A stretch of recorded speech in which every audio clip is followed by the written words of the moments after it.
episode 4.2. Here is the deal. These are the individual rankings. These are what you wanted. These are what you've been waiting around for. These are the initial individual rankings for D1. We're going to run 106 all the way to 126. That'll be episode 4.2. And then episode 4.3 will be the next 4 weight classes. And then 4.4 will be 3 weight classes. 4.5 will be the final 3 weight classes. So, Sean, without further ado, this is what the sponsors tell us we need to be doing every week or make sure we get done. So let's get it done. 106 pounds, starting with number 4. 1. 4. 1. Okay. 106 is a really good weight class. I think it's headed by a 3-headed monster of... What? You're telling me we have a 3-headed monster in our district? Oh, okay, go ahead. Question. Question. How many weights in our district don't have a returning state qualifier? You asked me this last time and it was 1, and it was 106. It was, and it is again. Boom! Hey. Good job. I think 3 kids right now have separated themselves from the field. We have Meat on top, Transu number 2, and Chase number 3. And I know people think maybe Transu should be the number 1 because he is the only returning district placer.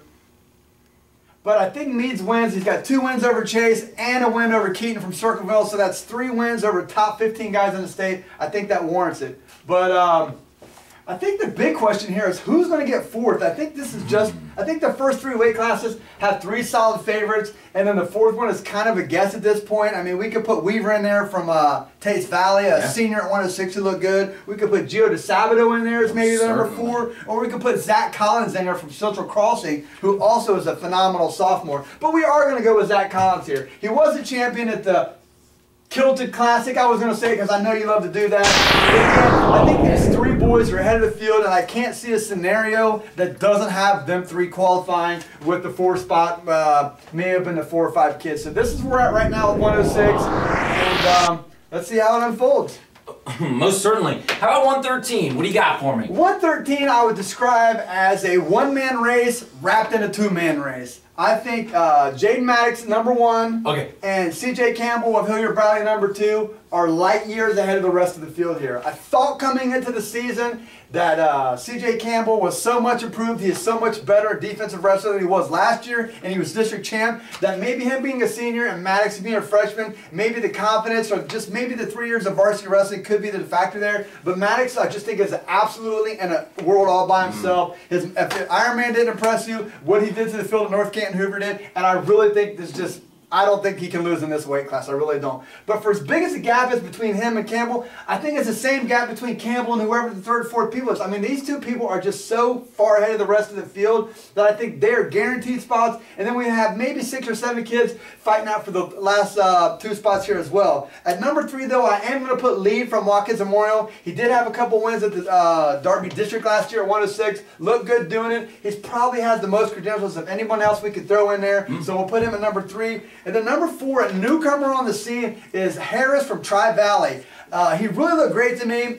Just absolutely put it to Zach Furness from Hilliard, from Old Hampshire Liberty up at Delaware. I think he beat him 13-2 and looked great doing it. Freshman from Tri-Valley to watch out for, Harris. Nice. That's inside the circle stuff right there. Give me 120. Now we move up to 120. A kid who was a surprise finalist at 120 last year in our district. Yeah. Latham Cameron. Latham, yeah. Cameron Latham. Cameron Latham, yeah. Look good. He'll be at Brecksville. He really hasn't been challenged yet at the Viking Duels or at Delaware. Looked great. Coming out sharp. And speaking of sharp, we're going to put Nathan Sharp at number 2 from Marysville. You love how I rolled I love that. Nice job. This kid really came on the scene last year when he beat Valente in the sectional tournament. Then he followed that up the following week to be a district placer at 120. He's back at 120. Has yet to wrestle this year. He's got a little bit of injury bug. I'm excited to see him. Hopefully he'll be at Brecksville. We'll get a better idea because who else is at Brecksville? A lot of Cameron teams. Latham. Yeah. Now Scooby-Dooby-Doo. Yeah. Yeah, so maybe we'll get a matchup there to try to work this out. No problem. At number 3, we're going Jackson Laxo, our man from 106 last year. He makes the jump up to 20. Maybe it looks like he's a little small for me at 20. Maybe it's a natural 13, but with Maddox there, he's got to move up to 20. Has a couple solid tournaments so far. He got 5th at North Canton Hoover, and I believe he got 2nd to Stewart, who was a shout-out guy on week 1. Yes. He gets 2nd at the Kilter Classic, so a solid kid. Again, we come to a 4th place spot here where it really is kind of open right now between maybe Ty Davis and Mount Vernon. But we're going to go with North from Thomas Worthington, who went 2-2 in districts last year. He may move down to 13. I'm not sure right now. I think 20 and 26 are going to fluctuate a lot. I just think there's going to be a lot of fluctuation right here. So I think these 3 maybe are set, but I think we might see somebody come down or somebody go up, depending on how it works out. I hear what you're number saying. 26. When we get to 26, 32, and 70, the 3 kids that were relocated to new schools, we're going to have Laney, we're going to have Menard, and we're going to have Ray from from Central Crossing. Yeah. We're going to put them 4th on the 4th line. Even though they may be higher than that, I don't want to rank kids who haven't wrestled yet number 1. I think you got to earn your stripes. But I want to put some structure on the weight class to show the principal, what word am I looking for?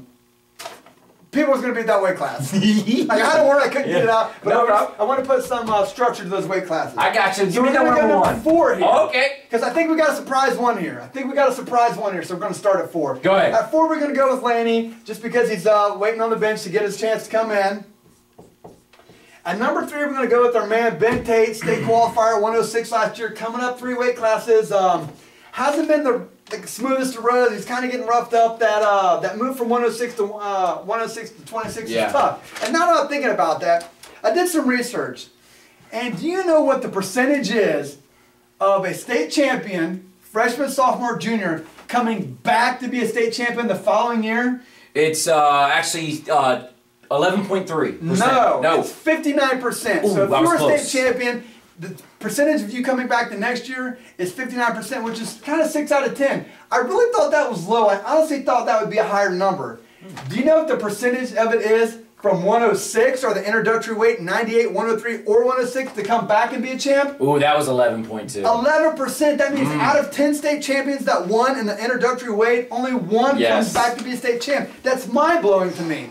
In the last 10 years, how many district champs at 106 or 103 came back to be a district champ in the Central District?